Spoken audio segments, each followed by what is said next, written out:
आप सबने देखा और आज के ऐतिहासिक दिन के गवाही बने।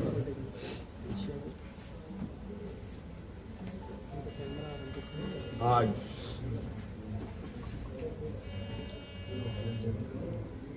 भव्य शपथ ग्रहण के बाद नई सरकार गठन के मार्ग प्रशस्त हुए हैं। उसके पश्चात आज हम लोग प्रोजेक्ट भवन में आए हैं और बहुत सारे बिंदुओं के साथ पदाधिकारियों को निर्देश भी दिया गया। उनमें से कुछ महत्वपूर्ण बिंदु हमारे सामने थी जिसका हम लोगों ने निष्पादन किया। आप सब लोगों ने देखा और आप सब लोगों को मालूम है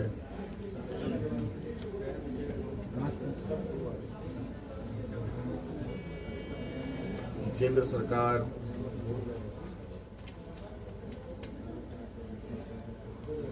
देश की रक्षा हेतु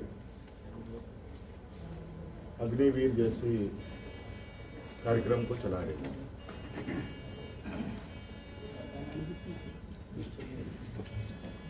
उस विषय को लेकर कई सवाल हैं नौजवानों के भविष्य को लेकर, और आपको मैं बताना चाहूंगा कि राज्य सरकार ने, हम लोगों ने पहले ही ये निर्णय लिया था कि झारखंड राज्य के जो भी नौजवान अग्निवीर में शामिल होंगे और किसी घटना में अगर उनकी मृत्यु होती है तो उनके पूरे परिवारों के साथ, परिवारजनों के साथ राज्य सरकार खड़ी रहेगी और राज्य पुलिस कर्मियों को जो राज्य की किसी घटना में मृत्यु होने पर जो सहायता सहयोग सरकार देती है, वही सहयोग अग्निवीर के परिजनों को भी दे होगा।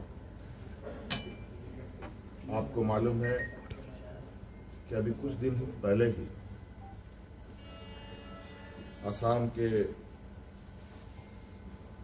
सीमावर्ती क्षेत्र में उग्रवादी घटना में 21 या 22 तारीख का दिन है, जहां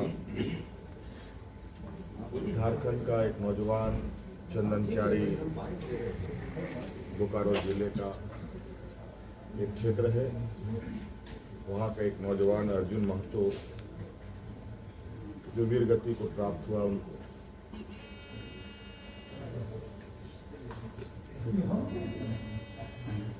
और आज हमने उनके परिजनों को बुलाया। उनके भाई को हम लोगों ने एक नियुक्ति पत्र दिया और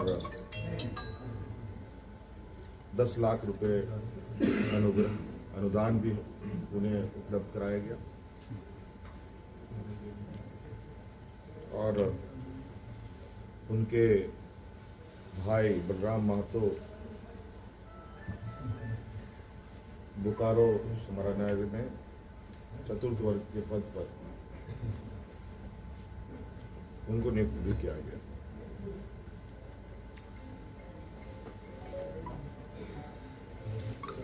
लगभग मुझे लगता है इस घटना को हुए हफ्ता दिन हुआ होगा और हमारी कोशिश थी कि अविलंब उनको ये सहायता उपलब्ध कराया जाए, क्योंकि आप सबको मालूम है कि राज्य में आचार संहिता लागू था, सरकार गठन की प्रक्रिया चल रही थी और सरकार गठन होने के पहला कदम हम लोगों ने उस पीड़ित परिवार के साथ खड़ा होने का अपना संकल्प पूरा किया। इसके अलावा आज सभी विधायकों को 81 विधानसभा में जो चुने गए सदस्यों को शपथ ग्रहण हेतु प्रोटेम स्पीकर के रूप में प्रोफेसर स्टीफन मरांडी जी को चुना गया और ये भी निर्णय लिया गया कि आगामी 9 से 12 तारीख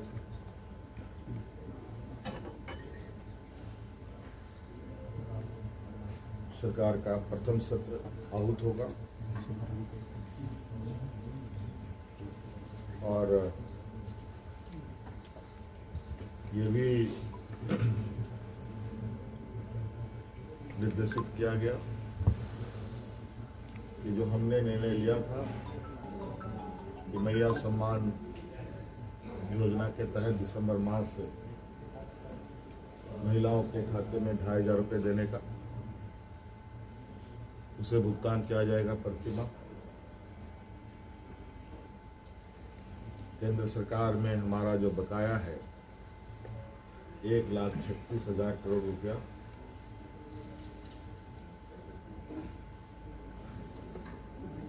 जो केंद्रीय सरकारी उपक्रमों पर है,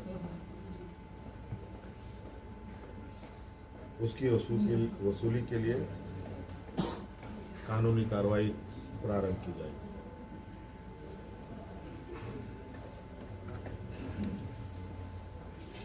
आपको पता है ये राज्य देश का सबसे पिछड़ा राज्य है।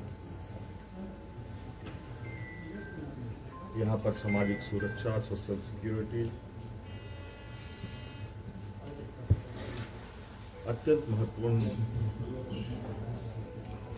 और आवश्यक है। इसके तहत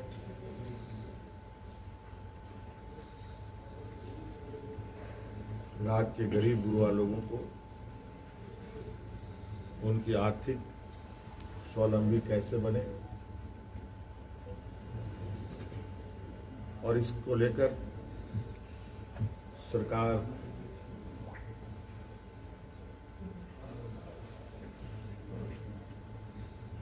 को अपनी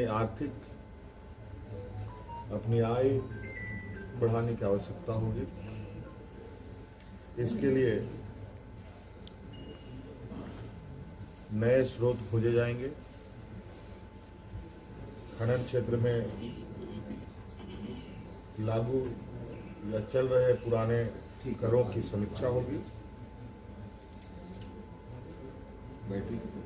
और उसमें वृद्धि एवं न्यायिक मामलों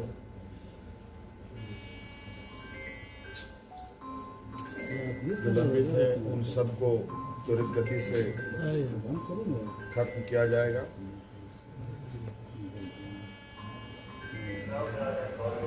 खनन क्षेत्र में कितनी अधिक दरें बढ़ाई जा सकती है, इस पर सरकार आगे बढ़ेगी।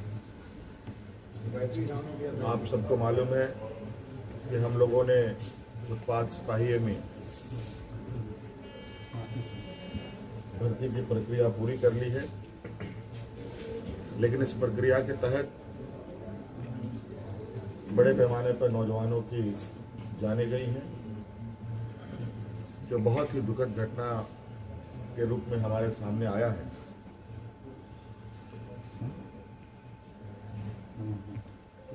क्योंकि भविष्य में भी बड़े पैमाने पर पुलिस की बहाली होनी है,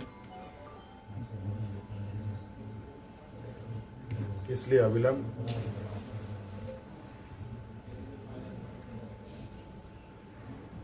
पीछे हुए नियुक्ति में जो घटना घटी है उसकी समीक्षा की जाएगी।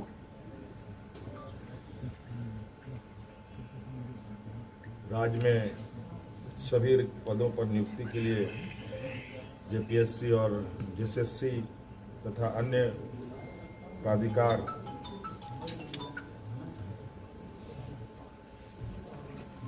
1 जनवरी 2025 के पूर्व परीक्षा कैलेंडर प्रकाशित किया जाएगा और जो लंबित रिजल्ट्स हैं उनको प्रकाशित किया जाएगा। साथ साथ में ये भी निर्णय लिया गया, असम में जो वहाँ के चाय बागान में बरसों बरस से यहाँ के मूल वासियों को ले जाया जा करके जो वहाँ बसे हैं, जो विशेषकर जनजातीय समूह जो झारखंड मूल के हैं, उनकी दशा एवं उनके भविष्य में दिए जाने वाले सुविधा का अध्ययन के लिए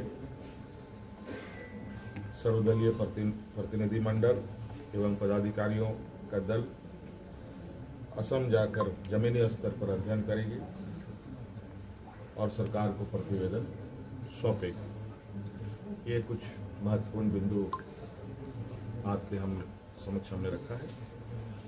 बाकी चीज़ें और भी है जो हम समय समय पर आप सब लोगों के समक्ष अवगत कराने का काम करें। ये फ्लोर टेस्ट जो है